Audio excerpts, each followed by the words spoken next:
welcome to Katie's Corner. In today's video, I'm going to be going over some of the books that I read at the end of summer. I'm going to be sharing what I really liked about them, and I'm going to be kind of reading you guys the summary, giving my thoughts. I read all of these really fast. They really kept my interest, and I just wanted to share them in case any of you would like to check them out as well. I know I love seeing book recommendations online. I love just collecting like screenshots or like pinning them to Pinterest boards so I can check them out later. It always makes sure I have something to read, so if I'm like getting close to finishing a book, I can order a book. I absolutely love getting a lot of books from thrift books. I feel like they usually have one of the cheapest prices. I'm usually able to get books for like $4 on there. Not sponsored, by the way, but or I'll just go to my local thrift store and see what kind of things they have there. I can usually find really cheap books there, sometimes like $1 or $2, and it'll be an amazing read. So absolutely love getting used books, and I feel like when you get a used book, I love just seeing like where someone else has highlighted or made notes, especially in self-improvement ones like this one, because I can see all the spots where the person who had it last has like highlighted and marked, and I don't know, it just makes me feel like so connected and so happy that we both read this book and hopefully got something out of it, learned something from it. We're able to get a lot of growth out of the experience of reading this, and it's interesting to see that sometimes they've highlighted the same things that I am myself getting ready to highlight. And I don't know, I just feel like it's amazing seeing the footsteps of other people who have also been dedicated to improving themselves and making this world a little bit more of a better place. I just really love the idea that this book has been passed down, and that when I'm done with it, I can also pass it down to someone to gain that same insight and those same lessons that I got out of it. So I just wanted to talk about that for a little bit because I was really thinking about it this morning while I was rereading a chapter of this book here, Living with Joy, and I guess we could go ahead and start with this book. I actually began this book at the beginning of summer, and I have been reading it like throughout the summer because I'm trying to absorb the chapters slowly and take like each lesson in as it comes. And each chapter comes with really nice journaling prompts in the back. They call it a play sheet. Go ahead and show you guys. And it just comes with really amazing journaling prompts to help you the most out of each chapter.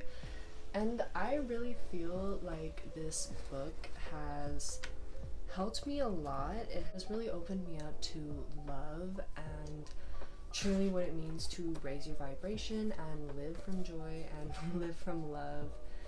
And I really feel like after reading this each day, I felt that motivation, I felt that inspiration to do my best and show up as my most authentic self. And I really think this book helped me tap into the discovery of myself as well, as I have been working a lot on that over the last couple of months. I've been doing a lot of shadow work, a lot of self-discovery journaling prompts. I would love to share some of those with you guys if you would like to see them. I find that learning more about myself has really been helping me embrace my authenticity, and this book was, I believe, a really big first step towards that, because it really got me into those deep journaling sessions, and it really got me into taking like one lesson at a time and setting that intention. I feel like that has really been helpful to helping me fully absorb those lessons, because it's not all coming all at once. I have time to implement it into my own life and see what that means for me, and I'm really able to focus on it for a while so that I can keep those themes present in my life.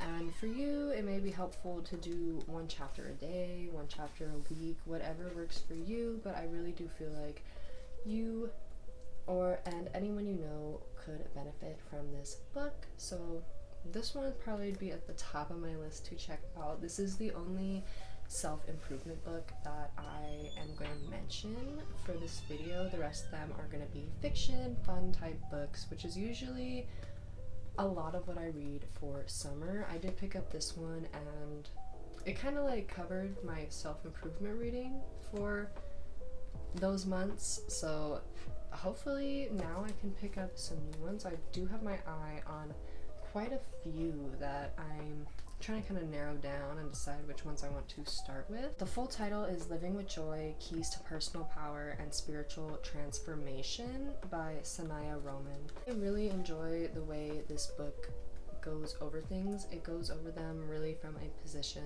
of love and giving you ways to kind of reflect on the subject at hand and implement what really stands out to you into your life.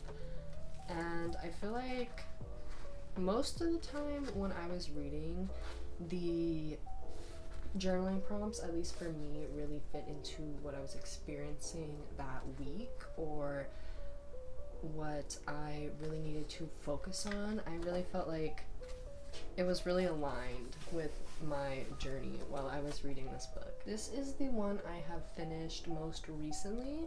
It is The Final Girl Support Group by Grady, Hendrix, and this one was kind of like a spooky thriller type read. It has a lot of themes of like horror movies. It says the back, in horror movies, the final girls are the ones left standing when the credits roll. They made it through the worst night of their lives, but what happens after?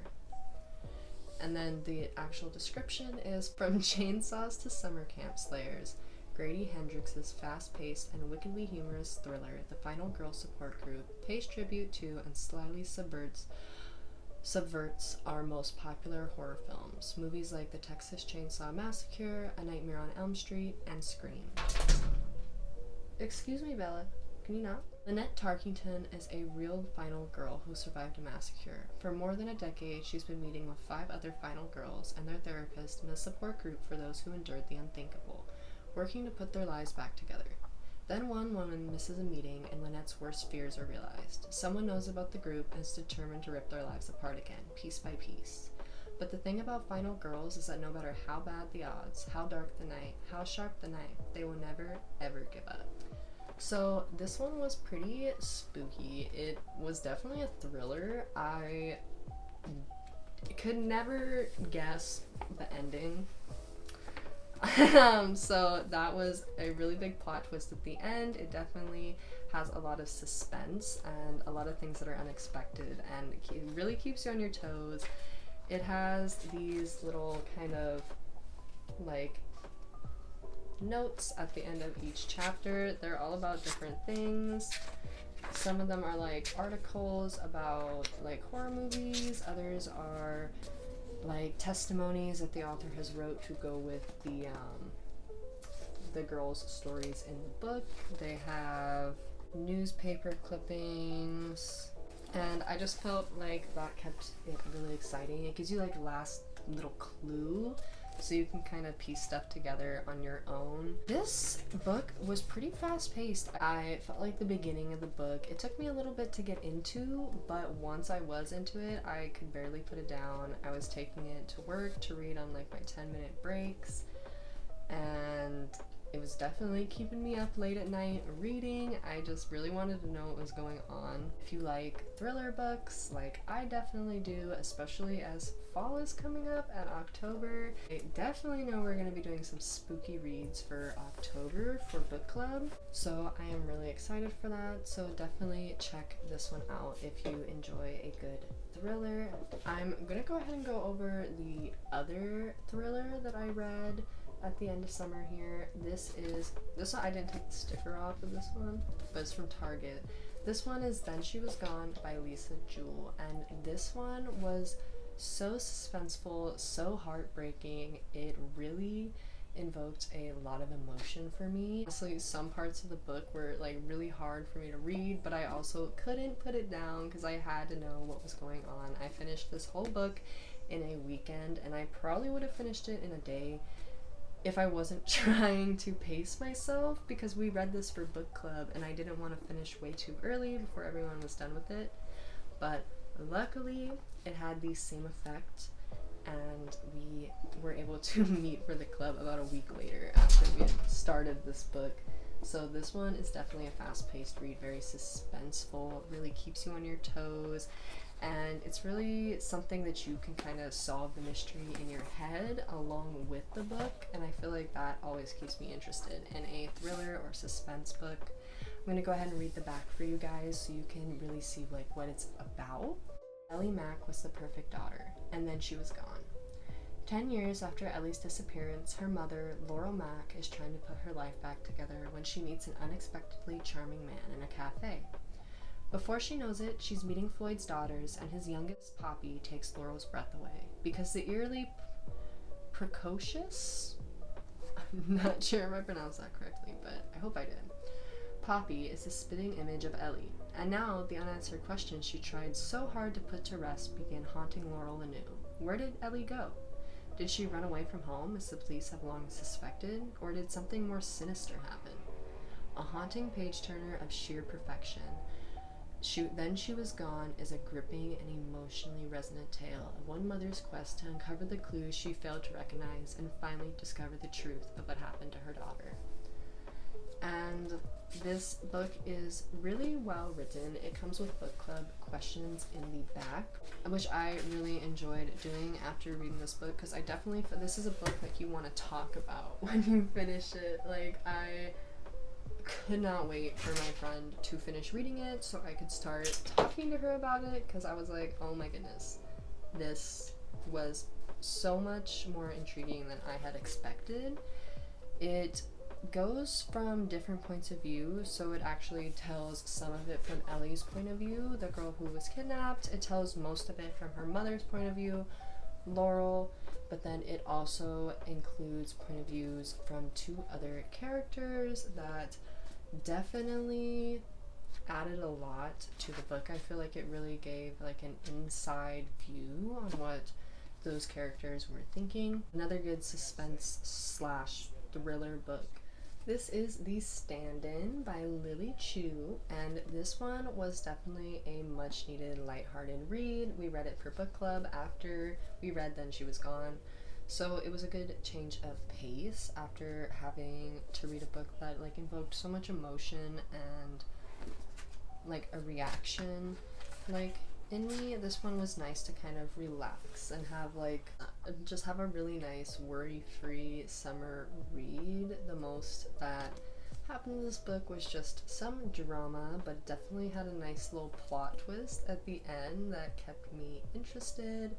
It was really fun. It really makes you feel like you've been transported to a life of luxury with the main character, and it has a kind of enemies to lovers romance, I would say, and I am a sucker for a good enemies to lovers romance. I'm gonna go ahead and read you guys the back. Gracie Reed is doing just fine. Sure, she was fired by her overly friendly boss, and no, she still hasn't gotten her mother into the nursing home of their dreams, but she's healthy, she's somewhat happy, and she's mostly holding it all together. But when a mysterious SUV pulls up beside her, revealing Chinese cinema's golden couple Wei Feng Li and Sam Yao, Gracie's world is turned on its head. The famous actress has a proposition. Due to their uncanny resemblance, Feng Li wants Gracie to be her stand-in. The catch? Gracie will have to be escorted by Sam, the most attractive and infuriating man Gracie's ever met. If it means getting the money she needs for her mother, Gracie's in. Soon, Gracie moves into the world of luxury she never knew existed, but resisting Sam and playing the role of an elegant movie star proves more difficult than she ever imagined. Especially when she learns the real reason Feng Li so desperately needs her help. In the end, all the determination in the world won't be able to help Gracie keep up this elaborate ruse without losing herself and her heart. It's definitely a lighter, more fun read, kind of like a romantic comedy, and I really enjoyed it. It was a really fun read, definitely a beach read. I took this to the beach a couple of times and it was absolutely perfect. So this is another one that I wanted to mention. This one, Then She Was Gone, Living with Joy, and the next one I'm going to show you guys are all part of my end of summer reading series that I did on my Instagram. And I just kind of wanted to do this video to give like a more in-depth description of them, show like what I really thought of the books, why I liked them, and kind of read to you guys what they're about. So if you want to check them out, you know kind of which ones you want to start with. I picked my end of summer reads kind of because they were ones that I read quickly. They were something that I finished before summer ended, so I finished most of these in a week.